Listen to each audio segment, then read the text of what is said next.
Magandang araw po mga kabarangay. Welcome to this week's Kapitan's Report. So, kamusta po tayo mga kabarangay? Sana lahat po tayo ay maayos naman ang kalagayan. No? Sana okay naman po tayo lahat. Sana na-enjoy din natin yung isang bakanting araw, no? Na nagka-holiday tayo. No? At medyo nakapagpahinga ng konti. Siyempre, nitong mga nakaraang araw, no? Meron tayong dalawang okasyon na dumaan. So, syempre, unang-una dyan, no, ang ating pagdiriwang ng Valentine's Day. No? Syempre, sa Barangay San Antonio, hindi rin natin pinalagpas, no, ang ating pagdiriwang ng Valentine's, no, dito sa ating komunidad. So, syempre, ang bumandera dito ay ang ating mga mag-aaral, no, ng BSA Child Development Center na alam naman po natin, annual, no, kanilang ipinagdiriwang ang Valentine's. At nakakatuwa, no, talagang per class, nagsagawa sila ng kanilang mga activities, no, para ma-celebrate, no, ang Valentine's. No. Siyempre, pinasyalan natin ang kanilang mga ganap. So may isang klase na meron silang arts and crafts, no, gumamit talaga ng mga tunay na bulaklak. Meron din isang class na kasama ang mga parents, no, dahil meron silang inihanda na mga presentation, no, meron pa silang mga parang pagkanta, no, at parang pagtula din yata 'yun no. Hindi ko na mawari kung ano man 'yun, no. Pero again, all these, no, activities nila dinedicate nila sa kanilang mga parents, no? So, syempre naghandog din tayo ng konting donuts, no, para sa ating mga mag-aaral, no, dahil meron din silang mga potluck noon pagdating sa kanilang mga pinagsaluhan nilang pagkain. So, syempre, ang ating barangay, naghandog din tayo sa ating lady, no, mga female workforce natin ng small tokens, no, nang sa ganun ay maipadama din natin, no, ang Valentine's, no, sa kanila. So again, no, ang aking pagbati, no, ng belated Happy Valentine's Day po sa ating lahat, no, at nawa ay lahat tayo ay napuno ng pagmamahal. At syempre, no, ang Chinese New Year ay ating pinagdiwang din dito sa Barangay San Antonio.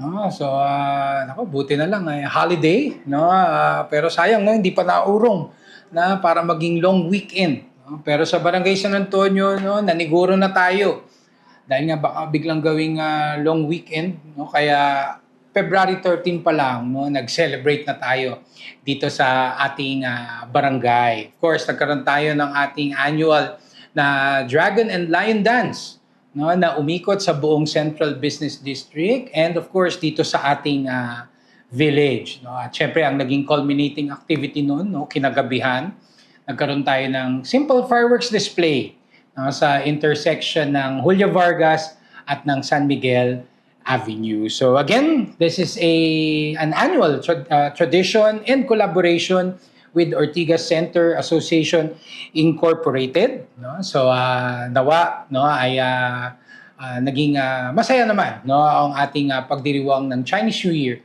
dito po sa ating barangay. So muli, belated Kung Hei Fat Choi po sa ating lahat. At of course, we wish everyone more prosperity and success dito po sa Year of the Horse. At syempre, sa Barangay San Antonio, tuloy-tuloy din ang ating mga various community relations, no?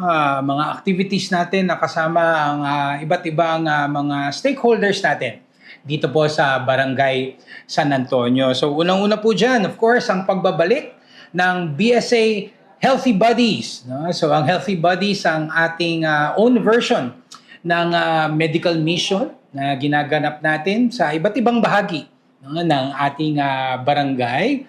At syempre, nagkaroon ng add-on yung ating Healthy Buddies at ito yung ating Kasambahay Caravan. No? So, nag-decide na kami pagsamahin na, no, para isang ikutan na lang, no, dito sa iba't ibang mga condominiums, no, dito po sa Barangay San Antonio. So, of course, layunin ng ating Healthy Buddies ay mailapit ang iba't ibang mga serbisyo natin sa ating mga kabarangay, no? Particular ang health services. So, syempre ang ating unang naging recipient ng ating Healthy Buddies and Kasambahay Caravan ay ang Horizon Condominium. So again, kina Ma'am Clarice, ang masipag na admin ng Horizon, maraming salamat for accommodating us. So syempre bukod sa mga health services natin, no, nandiyan yung may doctor's consultation, may nutrition counseling, may pag-check ng BP, no, meron na rin tayong dispensing ng medicines, no, lalo-lalo na kung available naman sa ating supply. Pero again, no, sa yung Kasambahay Caravan natin na idinagdag sa ating Healthy Buddies, no, talagang ang kinaabangan dito ng ating mga kabarangay, ang ating mga kasamang national government agencies, no. So particular po diyan ang SSS, ang PhilHealth at ang Pag-ibig.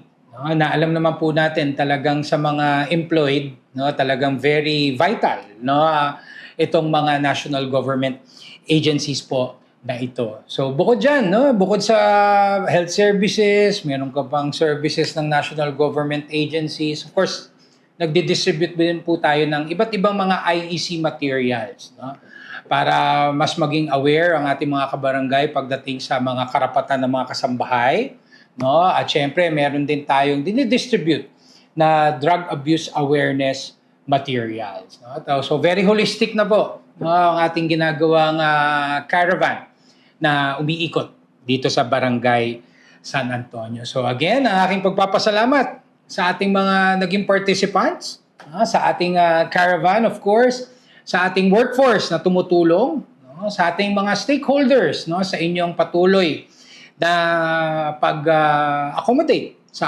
Barangay San Antonio, and of course sa ating mga collaborators, no. Talagang mas nagiging masustansya ngayon ang ating mga naibababang mga activities sa ating mga kabarangay. At syempre, nagpapasalamat din ako sa Pasig City Local Government at gayon din sa Accra Law, no, na kamakailan nagkaroon tayo ng collaboration na free legal consultation, no? So ginanap po ito last Friday at kasama po sa ating naging agreement, no, ay magpo-provide ng free legal consultation ang Accra Law to 15 participants, no, na particularly from the indigent ng mga participants na natin, yung walang access sa legal consultation.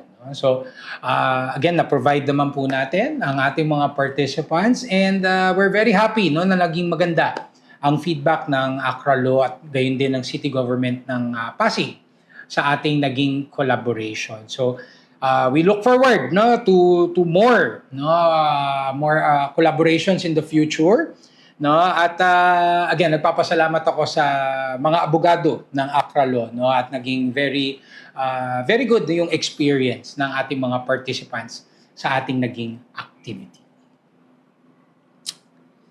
And nagbabalik na rin para sa taong 2026 ang Yard Sale Sustainability Drive. So ang yard sale po ay ang larger scale na basura to ayuda na ginagawa sa citywide po ito. Of course, this is an initiative of Ortigas Malls in collaboration with the Pasig City local government. So ang yard sale natin, no, ay ginanap pa rin dito sa Capitol Commons, no? Talagang isang tawid lang, no, mula sa ating barangay at nakakatuwa, no, na napakalaking amount, no, or quantity ng recyclable waste ang na-turnover ng Barangay San Antonio, no, dito po sa unang salvo ng yard sale para sa taong ito, no. In fact, hindi kinaya, no, ng yard sale. So nag-arrange na sila sa atin na yung mga uncollected na recyclable waste natin ay kukunin na lamang nila dito sa ating barangay hall. So imagine,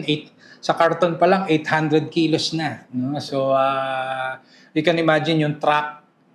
Nung andun nga ako parang talagang yung truck ay napunta lang ata sa atin, no, yung nilalaman. So nakakatuwa, no, mas nakaka-inspire, no, at sana mas marami pa sa ating mga stakeholders, no, ang mag-turnover ng inyong mga recyclable waste, lalong-lalo na tuwing ginaganap natin ang Basura to Ayuda dito po sa Barangay San Antonio. So again, ang aking pagpapasalamat sa ating Clean and Green team, no, led by Kagawa Justin Galang, no, na kahit Sunday, no, ay masipag na nagdadala at nagsasakay, no, ng ating mga recyclable waste, no, para sa ating participation sa yard sale. And of course, ang aking pagbati din po sa Integrated Bar of the Philippines, sa inyong very successful activity na ginanap din last Sunday, ang IBP Run for Justice. So isa pong fun run, no, ang isinagawa ng IBP. So alam naman po natin ang IBP, ang kanilang tanggapan ay matatagpuan dito sa Barangay San Antonio, no? Dito yan sa may J Drive, no? Tagusan yan sa Julia Vargas. So yung naturang fun run ay nagsimula sa Tiendesitas, no? Papaakyat ng Julia Vargas at syempre nag-U-turn dun sa may Vargas and San Miguel Avenue, no, para madaanan ang tanggapan ng IBP. So dalawang distances yun, isang 3K, isang 5K. So nakitakbo din tayo syempre sa 5K, no.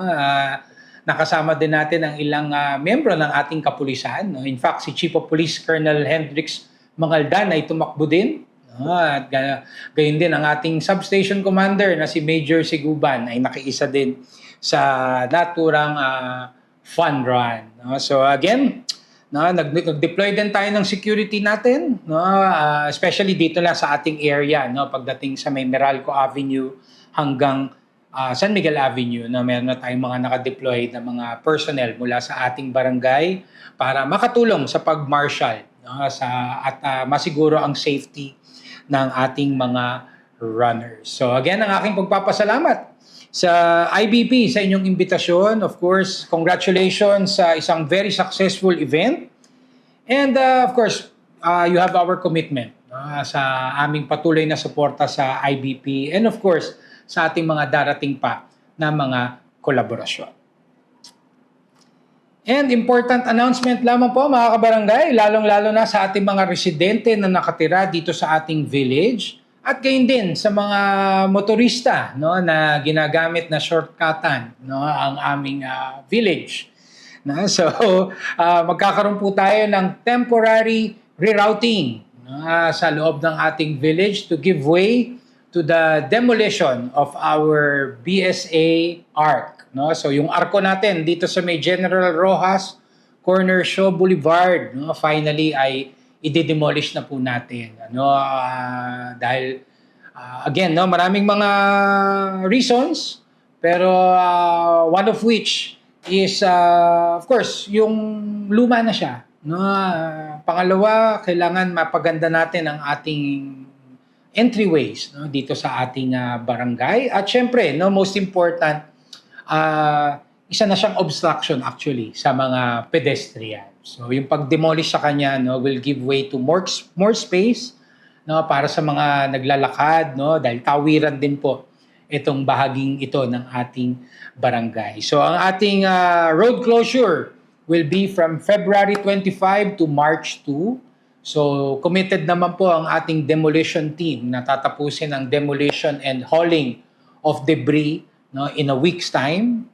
So kung mapapaaga man po, no, asahan niyo po, no, bubuksan namin ito agad, no, para sa vehicular access. No? So again, ako'y nagpapasalamat na ngayon pa lang, no, sa inyong patience, sa inyong pag-unawa. No? Don't worry, we will be posting announcements, no, soon sa mga kalsada natin. No? Pero sa Facebook natin, sa mga social media pages natin, inap na natin ito last week pa. No? Nang sa ganun ay makondisyon na rin po ang utak ng ating mga motorista. No? Ma-manage na rin ang ating expectations. So, wag rin ho kayo mag-alala dahil on the ground, magkakaroon naman tayo ng mga barangay security force, no, para i-guide po tayo. No? I'm sure we expect meron mga maliligaw, no, meron din ho dyan na siguro hindi makakabasa ng ating mga announcements. So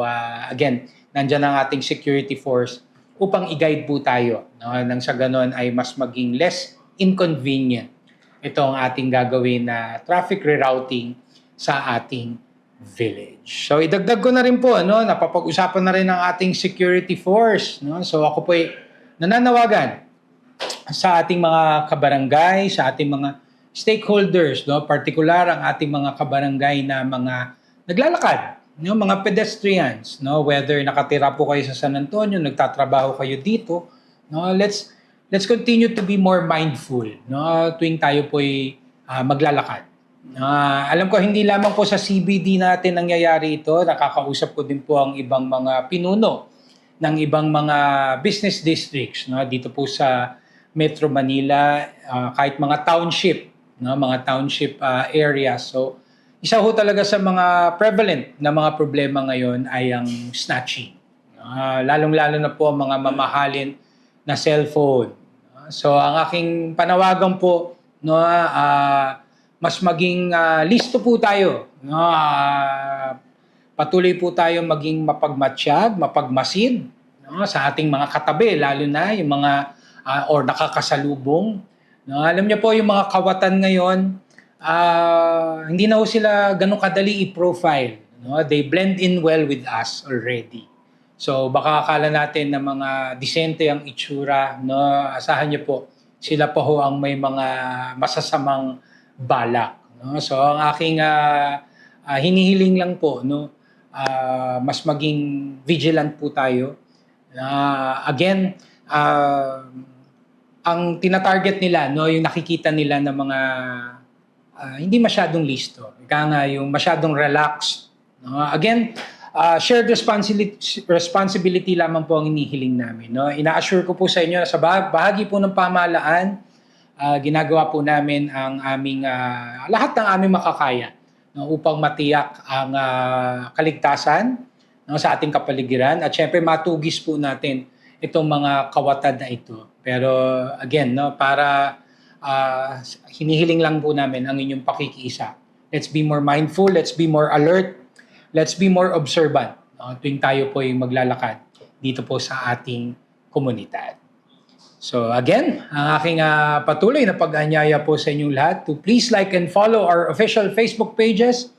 Please subscribe to our YouTube channel. Please join our Viber community group. And please do regularly visit our official website, sanantonio.pasigcity.gov.ph para lagi po tayong updated sa mga kaganapan dito po sa Barangay San Antonio. So again, ang aking pagpapasalamat po sa ating mga katuwang sa pagseserbisyo, ang ating mga barangay employees, of course, the barangay council, the SK council, our social media team, maraming salamat.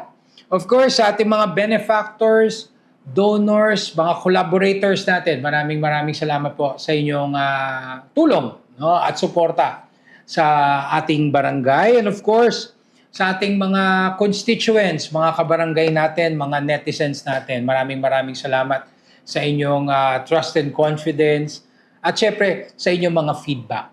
Maraming salamat po. So muli, ang aking pagpapasalamat po sa inyong lahat, sa inyong pakikinig, and rest assured that BSA will continue to do its best upang ihatid po ang tunay na service with a smile para po sa ating komunidad. So sa ating mga kabarangay, patuloy lamang po tayong magdasal. There's so much to be thankful for. And of course, nabanggit ko nga kanina, naway maging prosperous and successful itong Year of the Horse. So sa ating mga kabarangay, mag-ingat po tayo lagi. Stay safe always. And may God bless us all. Thank you.